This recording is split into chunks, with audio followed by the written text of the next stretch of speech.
दीनू नहीं रहा। माँ बाप के जमाने से पुश्तैनी घर में काम करने वाली शांति मासी ने खबर दी दीनू, दीनानाथ हाड़ी, उसका क्लासमेट। खबर सुनकर वह 3 दशक पीछे चला गया।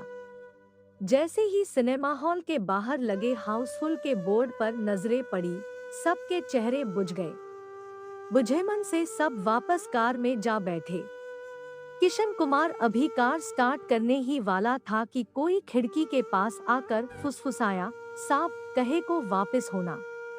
अपने पास 8 टिकट है, 10 का 15 में दूंगा, बालकोनी का है। ले लो साहब। किशन कुमार सिर घुमाकर अभी कुछ कहता कि सामने वाला ब्लैकिया आश्चर्य मिश्रित खुशी से चिल्ला पड़ा, अरे तुम किसना है ना पहचाना? मैं दीनानाथ, तेरा दीनू हूँ, बचपन का। शटअप, तमीज से बात करो। मैं किसी दीनू वीनू को नहीं जानता। और गाड़ी झटके से स्टार्ट हो गई।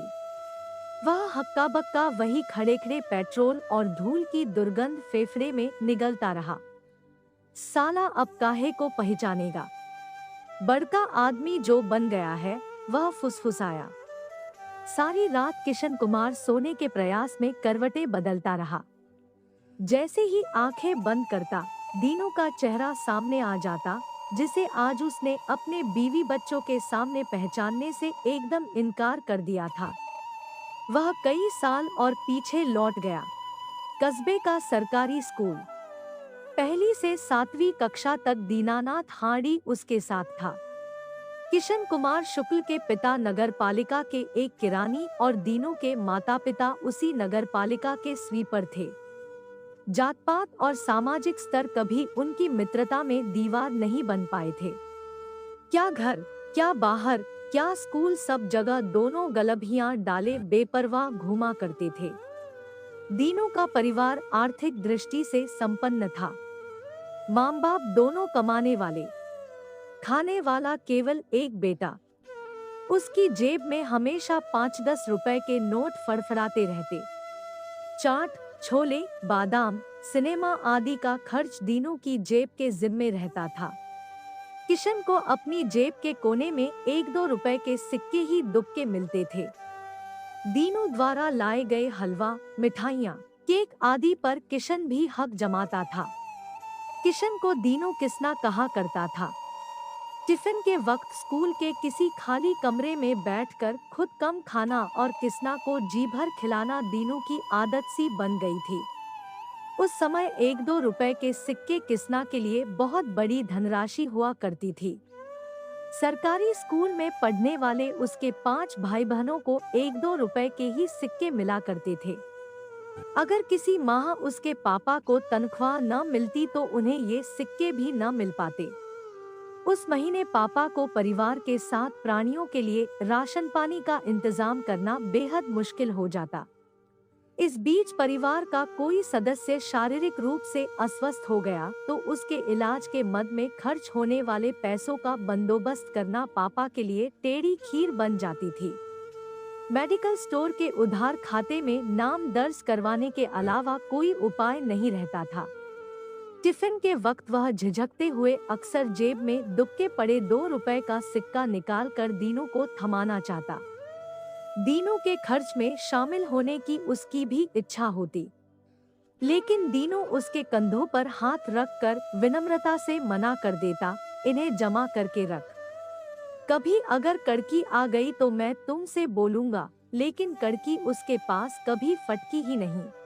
किशन कुमार को मिलने वाले 1-2 के सिक्के जब 20-50 के नोट में बदलने लगते तो कोई आफत उस पर आन पड़ती। कभी पेंसिल खो जाती, कभी कलम तो कभी ज्योमेट्री बॉक्स। उन्हें दोबारा खरीदने के लिए पापा से पैसे मांगने का मतलब एक और बड़ी आफत को निमंत्रण देना। ऐसे मामलों में पापा का रौद्र रूप की कल्पना कर ही वह कांप जाता। एक बार जब उसकी जेब के सिक्के 10-10 के 5 नोट के रूप में उछल कूद मचाने लगे तो उसने दीनू से जोर देकर कहा, अगले सप्ताह के टिफिन का सारा खर्च मेरा रहेगा।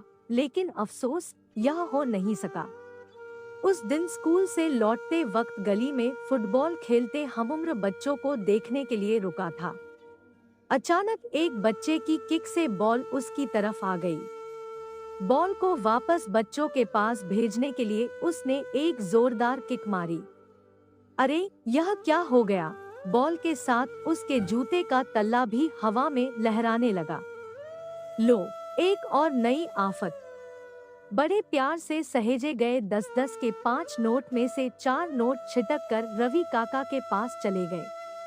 जूते का नया तल्ला खरीदने और मरम्मती में पूरे 40 रुपए खर्च हो गए।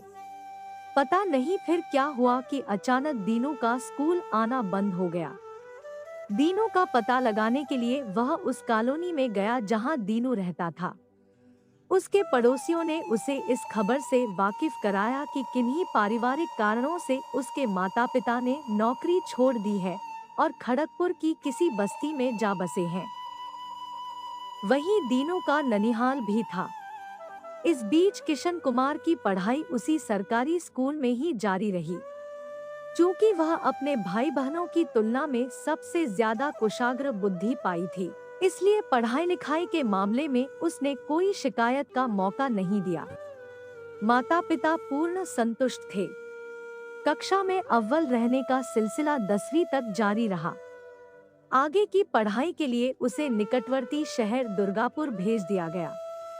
वहीं उसने स्नातक की डिग्री हासिल की। रोजगार की तलाश की शुरुआती कोशिश में ही उसे कामयाबी मिल गई।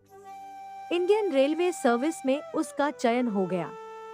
द्वितीय श्रेणी के अधिकारी की 3 वर्षीय ट्रेनिंग के बाद दक्षिण पूर्व रेलवे के खड़गपुर डिवीजन में वाणिज्य प्रबंधक के रूप में उसकी पोस्टिंग हो गई।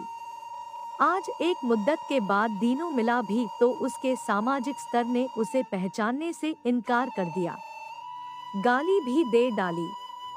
दीनू के प्रति उसकी बदसलूकी ने उसे बेहद उद्विग्न कर डाला। उसे लगा कि उसके स्तर ने उसे मिली ऊंची तालीम का मजाक उड़ाया है। ऊंची तालीम ने तो यह नहीं सिखाया कि ऊंचाइयों पर पहुंचकर अपनी जमीन को भूल जाओ, लेकिन वह जमीन को भूल गया और इस धारणा को और भी पुख्ता कर डाला कि मित्रता समान स्तर के ही बीच होती है।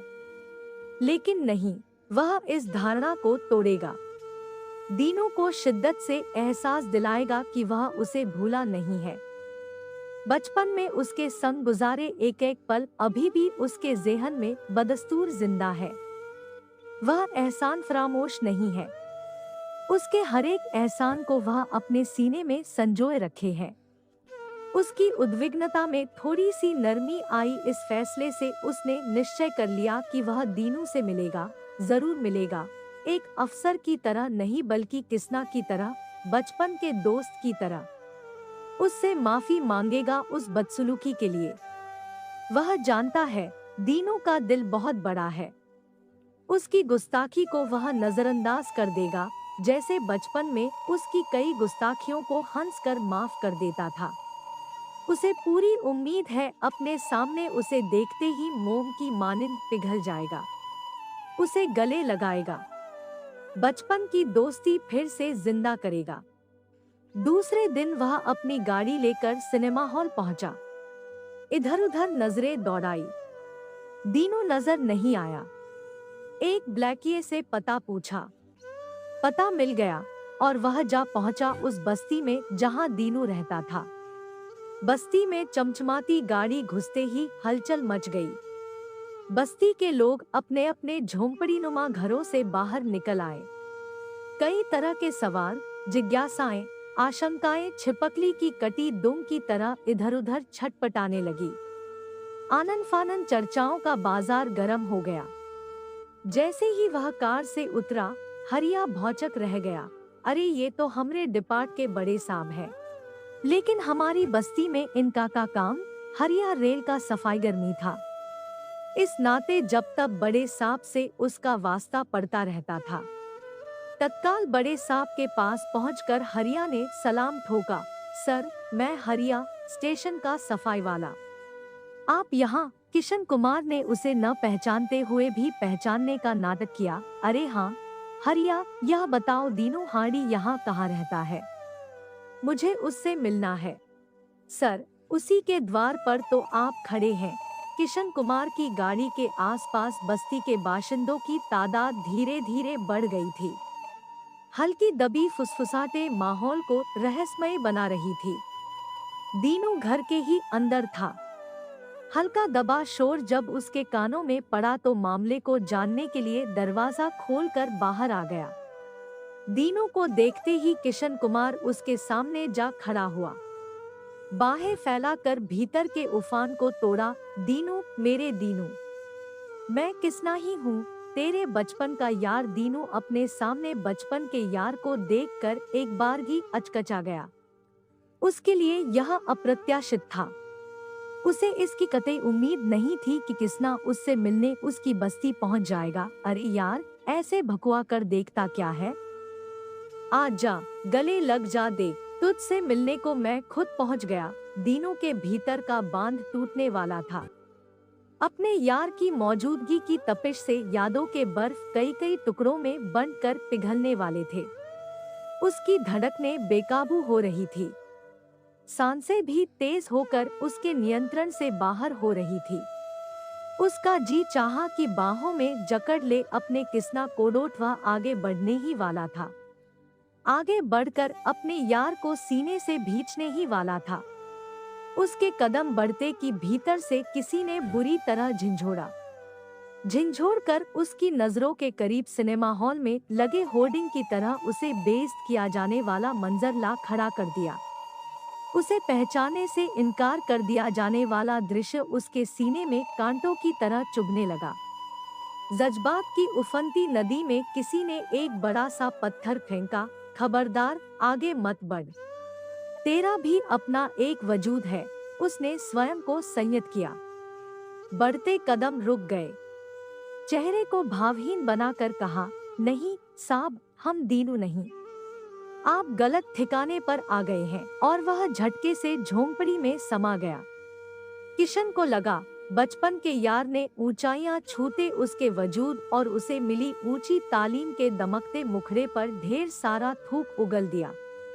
अब आज उसके इस दुनिया से हमेशा के लिए चले जाने की खबर ने उसे घोर चिंता में डाल दिया। आपका समय निकलकर हमारे साथ था, इसके लिए आपका धन्यवाद। अगली बार फिर से मिलते हैं नए और रोचक वीडियो के साथ। चैनल को सब्सक्राइब करना न भूलें। धन्यवाद और शुभकामनाएं।